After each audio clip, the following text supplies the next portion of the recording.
فلر رو داری میخوری یهو جادو کنم همونجا تو دهنت یهو داغ شه؟ نه تو بخور داغ شه. نه من که برای خودم این جادو نمیکنم. بکن. نه من بچه‌تم.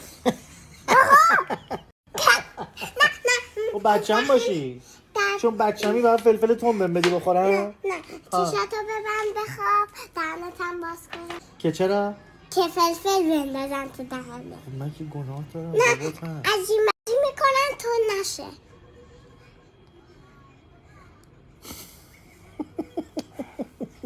عجیم جیلات میدونم داری گولم میزنی ها. نه گولم نمیزنم. نه یه دقیقه صبر کن. عجیم بازی کردم. میدونم داری گولم میزنی ها ولی گول میخورم باشه؟ باش خب بخواب دهن. آها تو دهنم که آتیش انداخته. آتیش انداخت تو دهنم. چی که اومدم بعد افتاد زمین اینجوری افتاد. چی کشیدی؟ چی کشیدی؟ بعد اشکام اومد. اشکات اومد؟ بعد اومد از اینجا. خب بعد آروم میشدم. بعد آروم شدی؟ بعد مامانا صدام کرد دندون بیا. من گفتم چیکار داری؟ که بیا لاکی ریختی ببین. کار ندارم. اون لاکایی که ریختی رو فرش چی شد؟ چیکارش کردید اونا رو؟ اونا رو ریخته بودن پاک نمیشد. خب پاک نمیشد. هر کاری کردی پاک نمیشه. بابا برو ورزش بعد چیز کن. بعد برو ورزش کن. منم میام با دیگه. راه برو شکمتو آب کن. چه ورزشی برای شکم آب کردن خوبه؟ اینجوری از اینا ببر بالا. از اینا سنگینه دستم درد میگیره. نمیتونی با یه دستم بلند کنی. یعنی سنگ ببین دستم اگه ورزش کنی خیلی قوی میشی یا بدنم ضعیفه میترسم میلهره بگیرم دستم بشکنه. نه نمیشکنه. به قول میدی کمکم کنی؟ تمرین کن تمرین. مگه رادت نبرده بوده که من تمرین کردم بعد آویزون شدم. تو هم اول اون کاری که تو پارک میکنی و اولش بلد نبودی نه؟ چجوری شد انجام تونستی بدی؟ تمرین الان تعریف کنی دقیقا چیا بودی چیکار کردی؟ من بگو چی و بچه میخوای بپوشی؟ اینو دوست دارم.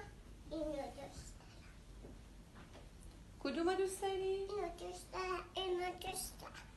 خب آخه این که کوتاهه اینو نمیشه بپوشی. به نظرت اینا با هم خوب میشه؟ آره ببینم.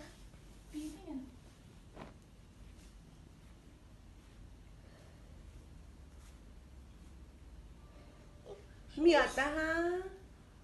آره یا نه؟ اینو خیشه. نه خاله این خیس نیست اینا همش خشکه ولی الان این خوشگله؟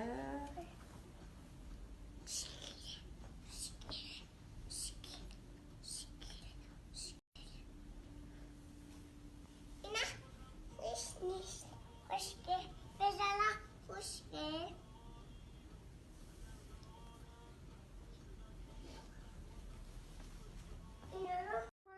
هم لباس شهروز مرتب کنم که شهروز ببینه لباسش مرتبه. خب الهی فردادش جونم. تو چرا وایانو خیلی دوست داری مامان؟ چون که خوشگله. دیگه؟ هر بازی من میگم میاد. خب چرا پس با رایان میخوای بازی کنی؟ مثلا رو سرسره اونو میاری پایین خودت میشینی.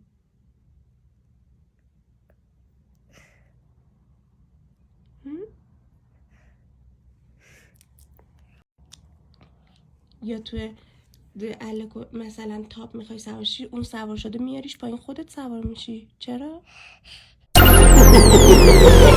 ادای منو در بیار. یه کاری که دوست داری من میکنم. دوست داری اینجوری؟ یعنی چی؟ یعنی گندم برو پاشو بخور، برو سوالات بخور. این خوبه یا بده؟ خوبه. دوست داری اینجوری بهت میگم؟ قربون امیر خیلی دوست دارم. چی؟ قربون امیری خیلی دوست قربونت دارم. میرم. من چیکار میکنم تو ناراحتت میکنه؟ هی داد میزنی که دیگه بخور، دیگه بخور، چی بخور؟ دیگه بخور، دیگه بخور. دارو بخور. چرا من باید؟ چرا نشست؟ قربونت برم. دو تا روایات ظاهرا تو مسیحیت فدات شم. هست. دو تا روایات